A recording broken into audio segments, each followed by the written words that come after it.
Hi,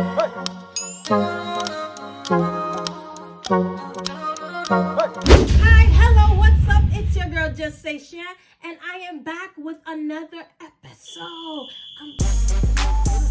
All right, guys, I'm just so excited, and I first want to say thank you. Thank you so much to all my friends, family, loved ones who have literally supported me in this process. Like the outpouring, the text messages, the actual sharing of the video has been beyond my expectations. And I just want to tell you all, thank you so much. I appreciate it. I love y'all. Thank y'all for coming on this journey with me and continue to rock out with me, because I will be sure to produce content that would allow us all to thrive together, learn together, and grow together. So thank you. And you know what's next. Like, subscribe, share, tell our friend to tell our friend, and join the Shan family. All right. So look, y'all. We are officially in 2020, a new decade. And I want to be honest with y'all. I was ready to cancel 2019. And because of how stressful 2019 was, I was ready to cancel 2020. Like, my anxiety level was rising, and I just couldn't see myself literally crossing over and doing it, just to be very honest. If I had to describe 2019, I would describe it as le struggle. Like, I was getting hit left and right. I felt like sis was taking L's all the time. And I was just like, dang, can I get a break? I was tired, you know? So when it came around the time for us to get ready for this new year, this new decade, I couldn't see myself saying, yeah, I got some new goals. I'm ready to rock out, because I wasn't. I said, if 2020 is anything like 2019, y'all can keep it. Look, just to backtrack a little bit, in 2018, I created a vision board, a really dope, big vision board. And by the end of 2018, ain't nothing on that vision board was coming to pass. And then 2019 hit, I still had the vision board up, because I'm like, oh, we can still try again. Nope. And I was still getting knocked down, and nothing was coming to pass. I ain't see no breakthroughs. I ain't see nothing. I even put a scripture on it. You know how, like, you put a scripture on things and you think that's gonna make things a little better. You know, like, all right, I sprinkled his word on it. Look, I must have put the wrong scripture. And actually, come to think of it, I might have. I put Habakkuk 2 verse 3. Y'all know what that's talking about? It says, though the vision tarry, wait on it. Y'all, my vision is still tarrying. And sis was not ready to wait on it. Like, I don't know. And by the middle of 2019, I ripped that entire vision board up. One day I got up out my bed. I was frustrated and I was upset, and I ripped it. And I was disappointed. I felt like, yo, God, ain't nothing on this board you ain't come through with for me. And that's just me being transparent. But somehow, some way, the little ounce of faith that I still had left in me last year, I used it to build up some courage and strength to say, you know what? I'm about to go into 2020 with a new outlook, a new perspective, and a new drive. So my cousin hosted this vision board party, and your girl went again. I decided to dream again, and I created a vision board. And now here we are.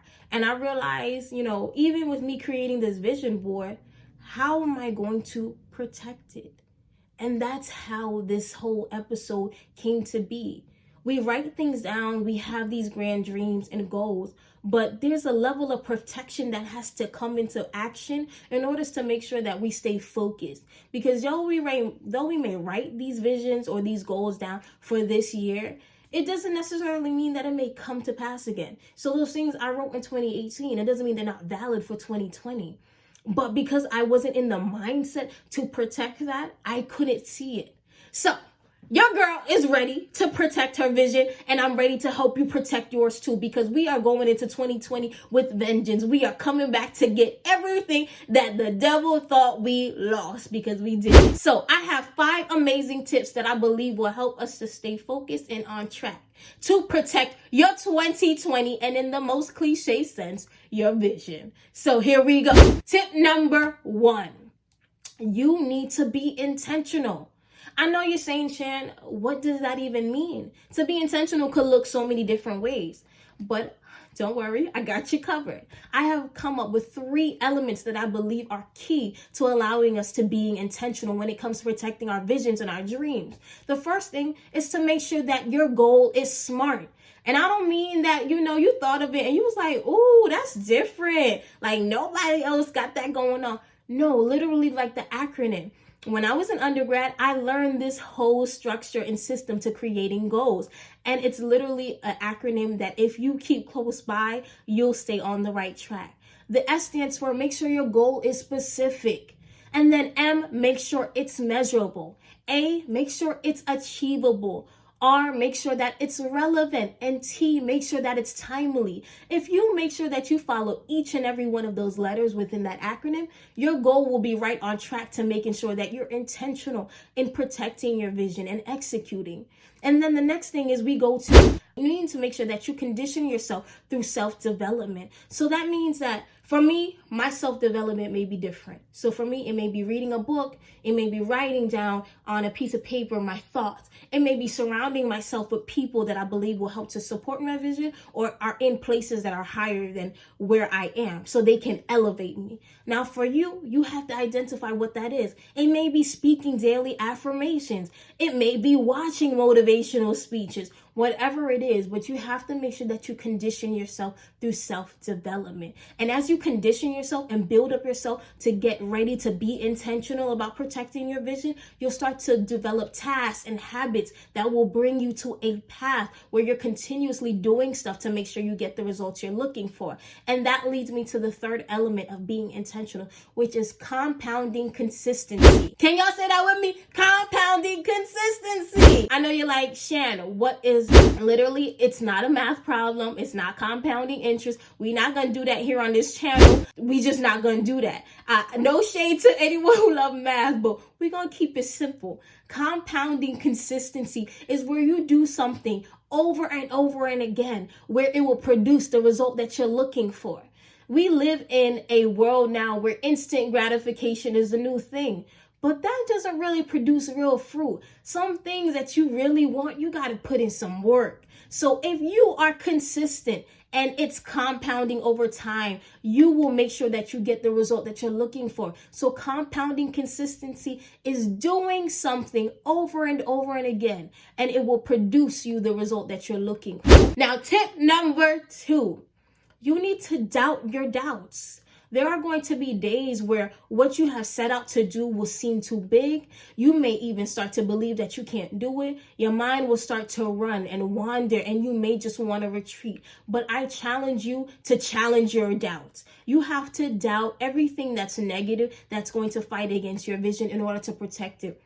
And that means to even doubt what negative things other people may say. I don't care if it's family, friends, whoever it is. And sometimes it's the closest people to us. But challenge yourself to doubt your doubts. There's a scripture in John chapter 8, verses 13 to 14, where the Pharisees literally say to Jesus, you are coming to us and you are acting as a witness for yourself. So basically you're telling us who you are and we're supposed to believe it. But how are you any good judge to tell us who you are and if you're really all these great things that you say that you are?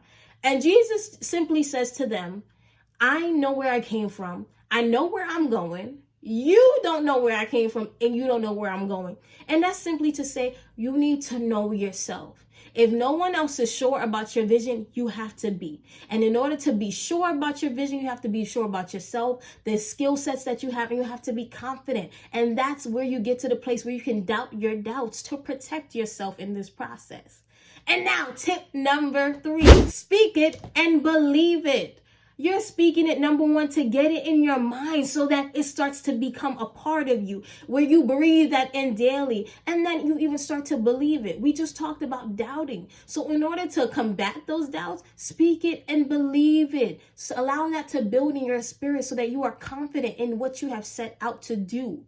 And then our 4th tip, you need to make sure that you find an accountability partner. Our dreams and our visions are sacred, and I believe that they are. It does not mean to share with everyone, but find one person that you can trust to say, you know what, bro, I want to save $5,000 by June. Now, if you say that to the person and they look at you like you're crazy and they laugh, you already know that's your red flag. Step away and try someone else. Don't even go into how you plan to do it because you're wasting your time. Sometimes our visions are just too big for other people to comprehend. But literally, if you have the SMART goals in place, you can achieve these things that you want. So find someone that you can tell your vision to that will also check in with you to make sure you're doing those things. So if you said, hey, every Friday, I'm going to make sure I put X amount of money to save that money by June. Make sure that you ask that person, hey, you know what? Can you just call me at 5 o'clock on Fridays and just say, hey, or shoot me a text because we're all working and just say, hey, did you do that today? Find someone that will support you along this journey because sometimes it gets lonely and, we do need support. So find an accountability partner. And fifth, but I think great and not least, you need to fail forward. I think one of the reasons why my goals and my vision started to feel hopeless or not attainable is that because when they started to not come true, or if I made mistakes along the way, I got frustrated. We are not perfect. And there will be hiccups, there will be bumps and challenges along the road, but you have to give yourself grace to make those mistakes. Give yourself the opportunity to acknowledge the mistakes or acknowledge whatever issues there were and give yourself the opportunity to get back up again. Just because your vision doesn't come to pass when you think it is, doesn't mean it's over. So give yourself the opportunity to fail forward and to get back up again. I believe that 2020, this new year, this new beginning of a decade can be as great as we want it to be. And there will be challenges along the way. But if we're intentional, if we doubt our doubts, speak it and believe it, find an accountability partner, and then give yourself the grace to fail forward, I believe that we can strive and live our best lives. So I am excited and I'm ready to do what I have to do. And I challenge you to join this journey and do what you have to do. Write it out and give yourself the courage and the faith to believe again and to hope again. Peace, blessings, and love. And I'll see you on the next episode.